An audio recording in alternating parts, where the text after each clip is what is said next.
สบายดีสบายดีเจริญพรเจริญพรสบายดีทุกท่าน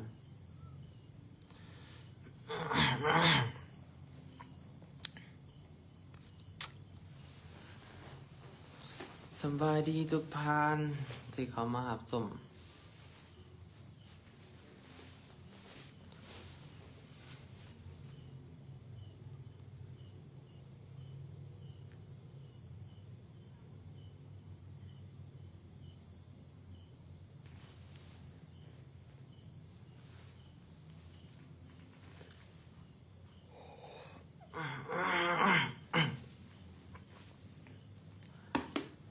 สบายดีเจริญพร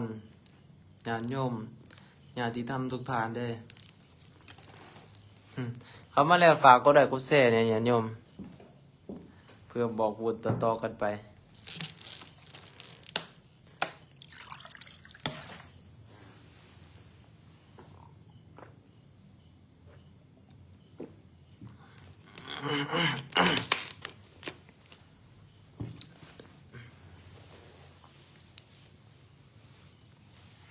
เจริญพรโยมพ่อโยมแม่เปิดทุกคน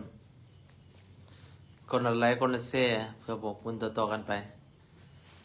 โอ้ร่มทักทายสบายดีญาติโยมทักทายสบายดี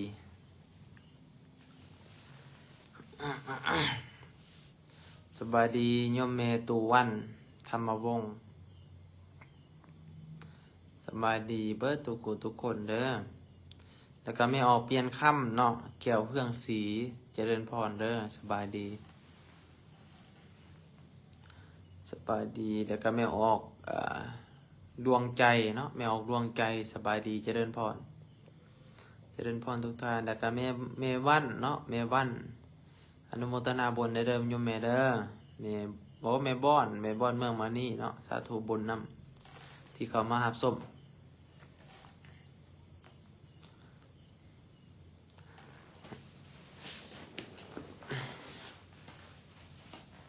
มาไลฟ์สดครั้งแรกได้เนี่ยบ่เคยไลฟ์สดจะเถื่อเจริญพรทุกท่านเลยที่เขามาหับศพ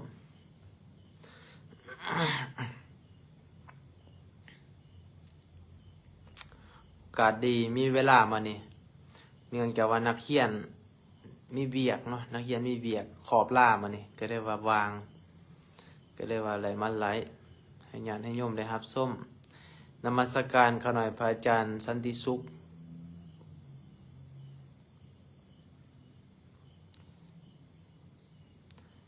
นมัสการทั้งพ่อแม่ครูอาจารย์เจริญพรญาติโยมเบิดทุกคนที่เขามารับส้มเดี๋ยวมาฟังเทศน์ฟังธรรมนิดนึงเนาะฟังธรรมะก่อนนอนเพื่อเป็นคติเตือนใจเพื่อเป็นแนวคิดจิตใจแนวคิดจิตใจเนี่ยในการดำรงชีวิต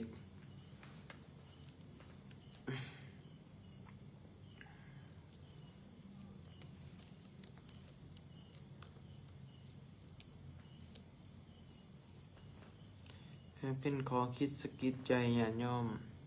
พ่อโยมแม่เจริญพรสาธุเมียออกสั่นเด้อที่เขามาส้มเลยสาธุบุญนำได้หลาย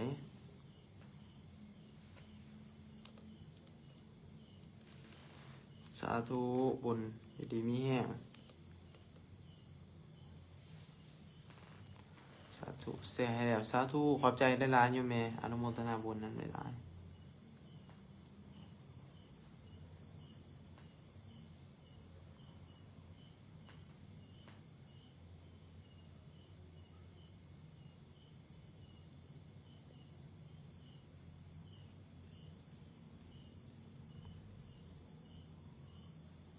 สาธุเจริญพรทุกท่านได้อนุโมทนาบุญนั้นเด้ออยู่ดีมีแห้งอยู่ดีมีแห้งเมื่อทุกคน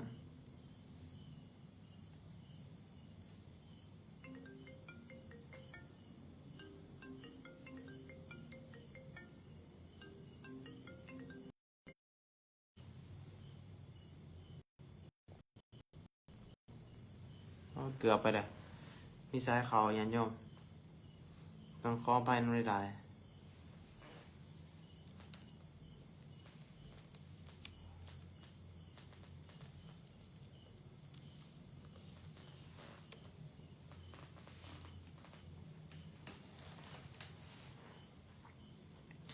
เจริญพรอนุโมทนาบุญน้ำญาติโยมที่เขามารับส้มเด้อมื้อนี้ก็สิมาลนแหน่จักหน่อยหนึงญาติโยมมาลนเติบ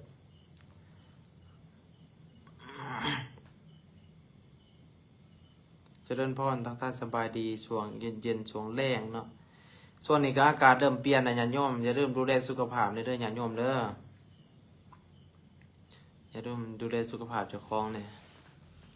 ทักทายสบายดีทุกคนทุกท่านเลยญาติโยมทุกคนทุกท่าน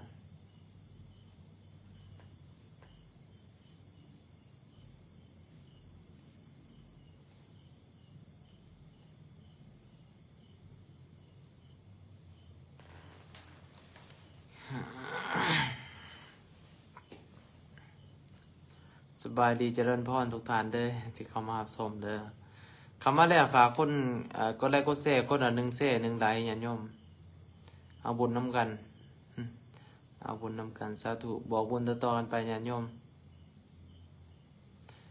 เจริญพรทุกท่านเลยทุกคนเลยไม่ออกแอนเนาะไม่ออกแอนบ่แอนม่นแต่ก็ญาติโยมทุกท่านเจริญพรทักทายสบายดี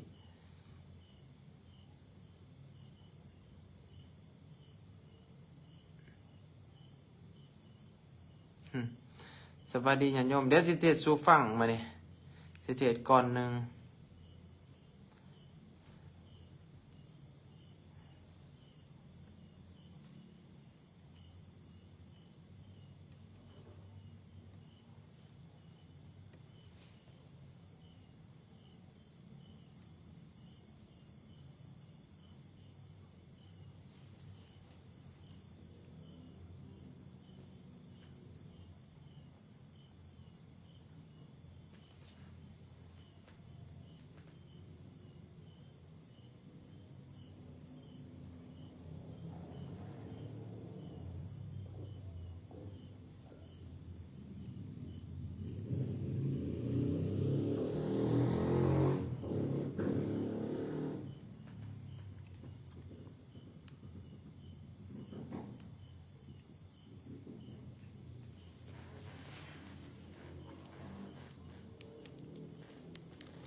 ชัยมงคลนมัสการครับผมพระอาจารย์ชัยมงคลเขาทองจากประเทศไทยนมัสการนะครับเลย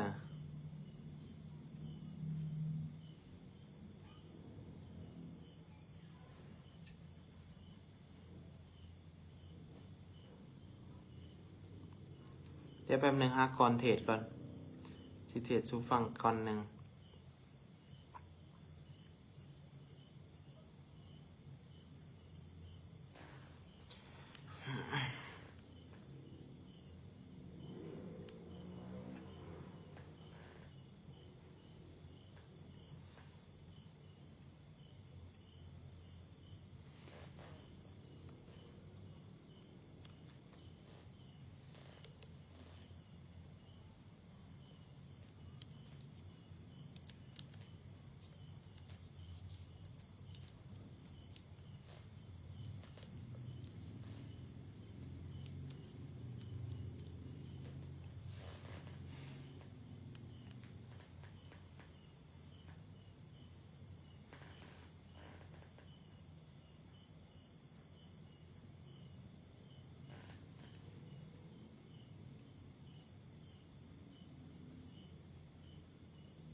สบายดี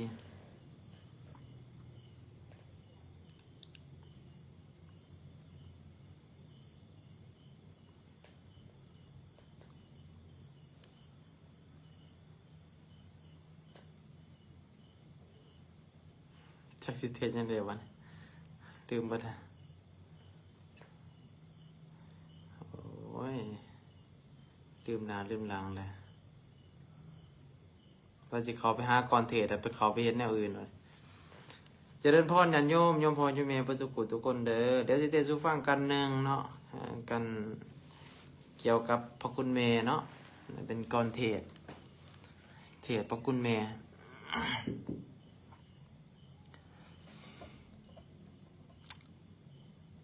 ก็มาได้ฝากก็ได้ก็แซนนะญาติโยมโอเคเดี๋ยวฟังเทศพระคุณแม่เนาะสิเป็นแนวไรอาตมาพาวกับบริเทศรุ่นนะบัดนี้เพิ่นว่าคนเฮานี้เกิดมาต้องมีแม่โยมเอ้ยคันบ่มีพ่อแม่แท้สังสิไลว่าเกิดมา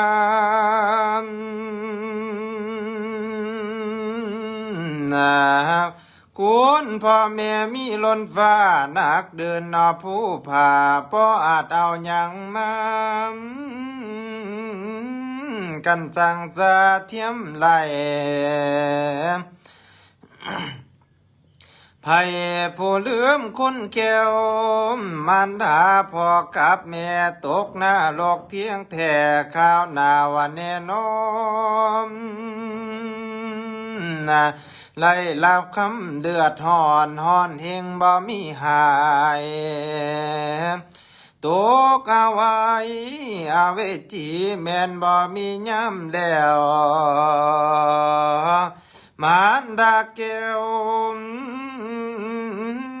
มีคุณอันนั้นเนกบ่อาจนับขนานทั่วนะ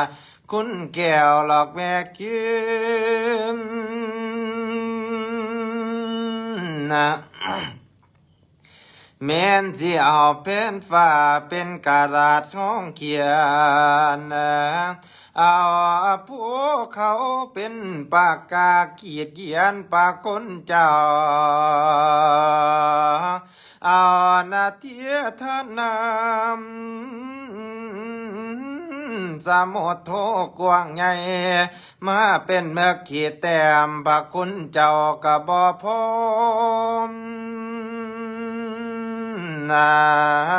คุณแม่หลายกะรอคุณพ่อก็คือกันอันนั้นต่างอาสงไข่นับบ่ไว้ประคุณท่านหาประมาณบ่มีไหลแนวไหลบ่มีทอขอให้พวกพี่น้องประคองไว้อย่าลบกุม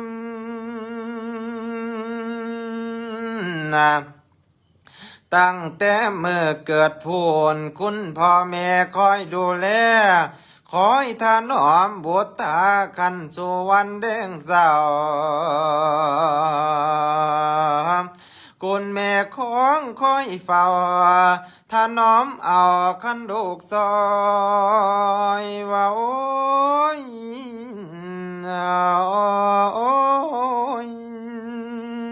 คุณแม่เดียงตั้งแต่น้อยจนได้กะใหญ่มา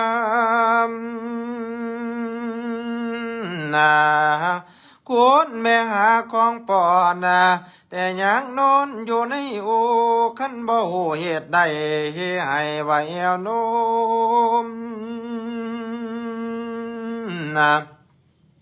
คุณแม่จอมหัวขึ้นเหมือนตาดูพ่อฮิพีคุณแม่วิไลเหียนยงไว้บ่ให้ตอมคุณแม่หอมลมแก้มแนมดูลูกยังอ่อนคุณแม่ยำข้าวป้อนยามหอนแม่กวินนอกจากนี้ขี้เหนียวกะเที่ยววายมินปันไหลกะฟุ้มไฟเสียตูให้ดูเกียคุณแม่อดจาเดียงบุตรตาจนว่าใหญ่จนว่าไหลปากเบาปากคุณเจ้ากะเล่าสอนสอนให้หัดเดียนเดินสอนให้ยืนสอนให้เลินสอนให้เอิ้นพ่อแม่สอนให้เอิ้นเฒ่าแก่ เสือนให้เอิ้นพี่น้องลุงป่ากะญาใหญ่นะสอนให้เอิ้นน้องอายเอิ้นปู่ย่าตายายให้ฮู้จักจับบายเบียกการสร้างนะสอนในทางเฮียนโอ้ยก่อขาขันก่อไก่ฮู้จักน้อยฮู้จักใหญ่ฮู้จักปากจักเบาปากคุณเจ้ากะเล่าสอนนะเขียนบ่เพียนแม่กะปอนนอนบ่เพียนแม่กะกอมบ่าโอ้ยโอ้ยเพียนตาน้อมจนใหญ่กามาแล้วกะใหญ่สูงพ่อแม่สู้จนว่าเท่าหาให้กินอยู่บ่เศร้าเพราะว่าเจ้านั้นเป็นดวงโลกเป็นพวงพ่อแม่เลี้ยงลำไหลให้เพียงกำบักเกิงกานะแม่กินข้าวมื้อละปั้นจำแจวกะโพยเกลือเหลือจากปูตาตนขันอิ่มเต็มจังเล่มกามหาเงินค้ำให้บทใจหาอัตให้ลูกใจอยากเป็นเจ้าเป็นนายเป็นตำรวจกวดหมู่วานกับพระสู่อยู่บ่ถอยอยากเก็ดเบียกไงหน่อยแม่กับพำเพียนสาอยากศึกษาเฮียนมูลเป็นสร้างคนกันขามอยากศึกษาเฮียนโหเป็นครูหรือแพทย์ใหญ่แม่ก็ตามเฮ็ดไล่กันหาให้ครูสุเนวเลี้ยงไงแล้วพาดื่มแม่หลอกมันลาหนีไปมีพันยาผัดดาวลืมนอดสองเท่าเอาเมียแล้วผัดดื่มคุณป่าปล่อยไปเอาผัวแล้วกะจอยลืมเท่าบ่เอายามบรรทุกพุ่นจึงฝ้าวแลนมาขอให้เท่าไรกะบ่พอกันแลนมาขอเดือย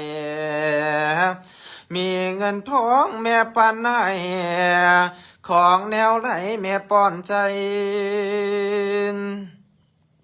ว่าโอ้ยโอ้ยดอกบัวน้อยผู้ใหญ่เที่ยวมาไทยอยู่บ่อ่านขอหมดเดียวผัดเนียมู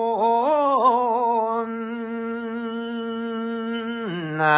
ผู้อยู่ไกลกะบุญผู้อยู่ไกลกะบุญมาขอแอวแต่แนวเดียว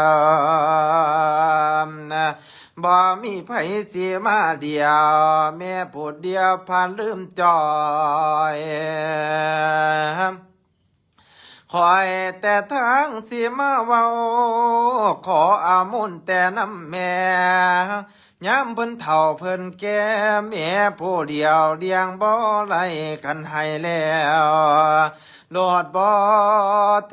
นมันค่าแค่อยู่วางคง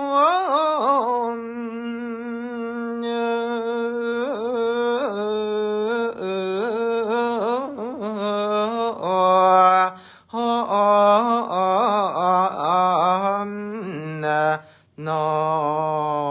สาธุอนุโมทนาบุญนำญาติโยมทุกกูทุกคนเกือบสิบ่จบบ่ค่อยได้เทศน์พระคุณแม่ญาติโยมก็สิประมาณนี้แหละญาติโยมสาธุญาติโยมที่ฟังแต่ต้นจนจบเด้ออยู่ดีมีแห้งเจริญพรเดี๋ยวอาตมาภาพมาอ่านรายชื่อญาติโยมที่เขามารับชมกันอนุโมทนาบุญนำโยมไม่ออกลาสีหาปัญญาที่เขามารับชมเด้อไลฟ์วิดีโอเนาะอยู่ดีมีแห้งแต่ก็ไม่ออกผู้เงินคำเพชรเนาะไม่ออกผู้เงินคำเพชรสาธุอนุโมทนาบุญนำเด้อ อยู่ดีมีแห้งยันยม มีแต่ความสุขความเจริญสุขภาพแข็งแรง ส่วนนี้ก็อากาศเริ่มเปลี่ยนนะญาติโยมอย่าลืมดูแลสุขภาพแน่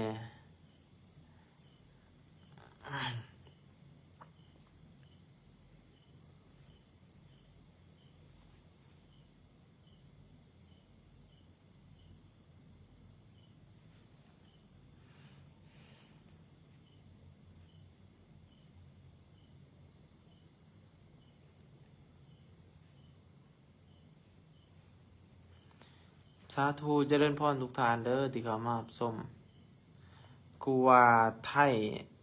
มหาราชนมัสการเด้อกันหน่อยเด้อแล้วก็เจริญพรทุกทานเด้อเจริญพรนมัสการเบอร์ทุกอาทุกองค์เด้อกันหน่อยเด้อเดี๋ยวก็เจริญพรญาติโยมเบอร์ทุกกูทุกคนนำเนาะที่เขามารับชมอยู่ดีมีแห้งสุขภาพแข็งแรงมีแต่ความสุขความเจริญเดี๋ยวอาตมาเพจอีกก่อนหนึ่งเดี๋ยวอาตมาพาก็สิลงไลฟ์ให้ได้ญาติโยมเดี๋ยวสิเทศให้อีกก่อนหนึ่งเนาะเพราะสิมาบ่รนปานใด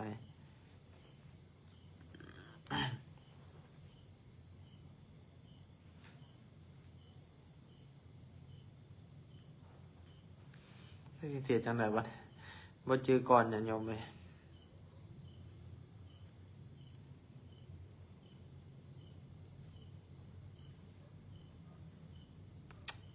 เอาอวยพรญาติโยมอวยพรเทศอวยพรให้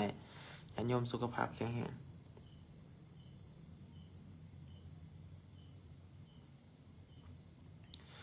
เอาละเนาะบัดนี้ที่ได้อวยพรโยดคำก่อนกระแสเสียงไว้แต่พอเพียงนี้คุณความดีที่เจ้าสร้างบ่เลยว่างพุทธศาสตร์ใจสะอาดพ้องแผ่วเลยแผ่วทางว่าพ้องธรรมฐานะไม่ก็ได้สร้างตั้งแต่งแปลงตอมเสียนนะไม่ก็ย่อโยมได้หับเอาเนาอย่างภาวนาไม่ตามจิตตั้งปานมนอบนับประสอบยิ่งแดวลีทวนสู่ขบวนถามแต่ดีล้วนใจจะมวนในธรรมกุศลกรรมบ่เลยว่างให้ห่างไกลพอดี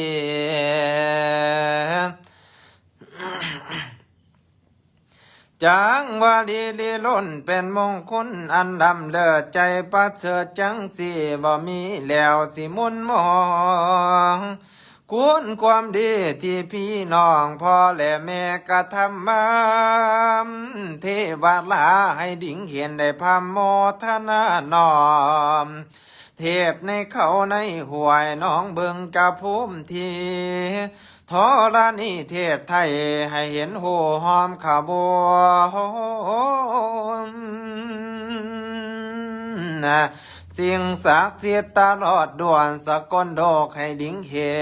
นเป็นสักขีพยานบุญแก่ผู้ฟังทั้งค่ายคนทั้งหลายวันนี้ทำความดีอย่าสูญเปล่าอำนาจองค์พระพุทธเจ้าความเศร้าให้ห่างหายธรรมปัดสิ่งให้หายขาดไกลหนีประสงค์ดีทรงคุณให้แผ่บุญน้นยอม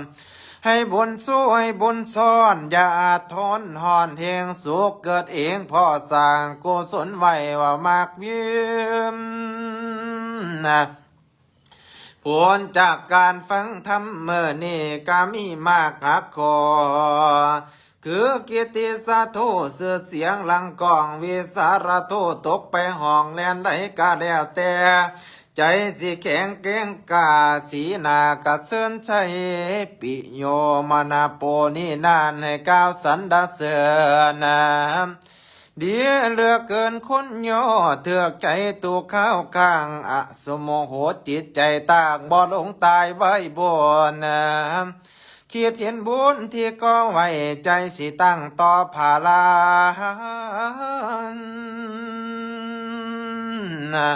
สุขติงขึ้นสั้นฟ้าบัดดาโดไกเนมอานิสงส์ท่านมีลางแถลงแจ้งไว้ขอให้โยมเฮาไลสมใจเนื้องานผลของสินกาสิตานให้ฟังไว้บอนสิจาม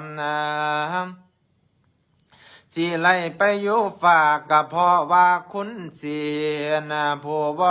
มีผู้กระทำก็พอสินโดยแท้จะต้องไปนิพพานแท้คันมีสินสิ้นกิเลสเพิ่นเทศไปจังเสียผลนี้ให้เกิดรอมภาวนากะพัมพร้อมสิบอกวงอานิสงส์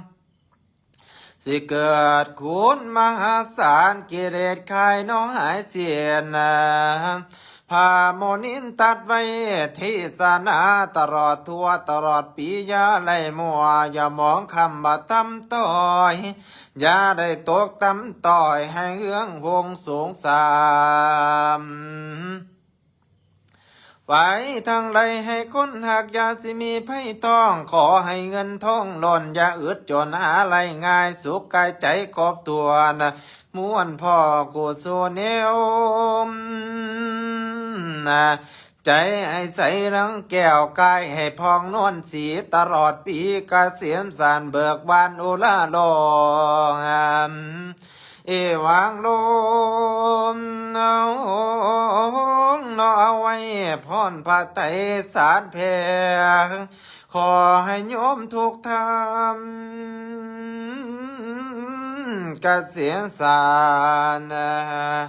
โยสัตยานันตนา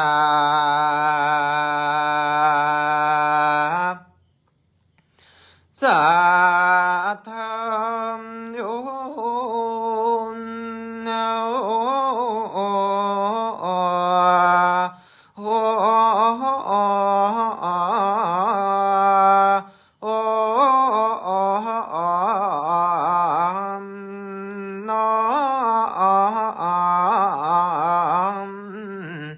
นอสาธุเดี๋ยวตมาพาไปเดี๋ยวญาติโยมลืมไปเนาะลืมบอกข่าวบุญ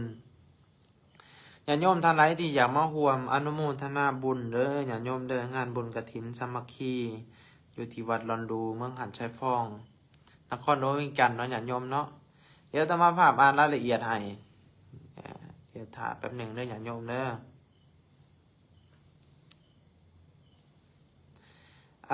สำหรับเนาะ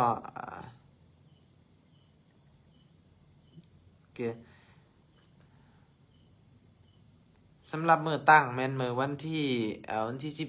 วันที่1เนาะวันที่11ขออภัยนำญาติโยมวันที่1เนาะวันที่1เดือน11เนาะเป็นมื้อทางหากาเกียมแล้วก็สำหรับวันที่2เป็นมื้อทอดถวายเนาะเดือน11นี่แหละญาติโยมท่านใดที่อยากมาร่วมอนุโมทนาบุญก็จะเดินพรได้สำหรับเบอร์โทรติดต่ออาตมาภาพอ่านให้เด้อญาติโยมเด้อแป๊บนึงโอเคเดี๋ยวชมมี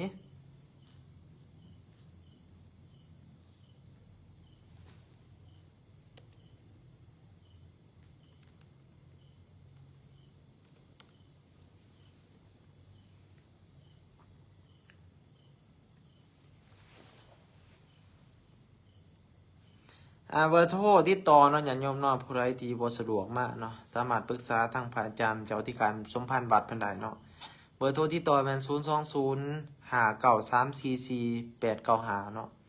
สำหรับเบอร์โทรติดต่อเนาะว่าติดต่อโดยตรงก็ได้หรือว่ามีหยังบ่เข้าใจสอบถามอาตมาภาพก็ได้เด้อญาติโยมเด้อก็มีแต่ซ้ำนี่ญาติโยมขอให้ญาติโยมจงมีแต่ความสุขความเจริญเด้อสุขภาพแข็งแรงห่างไกลสมบูรณ์กับพ่อเด้อญาติโยมสาธุอยู่ดีมีแรงเด้อ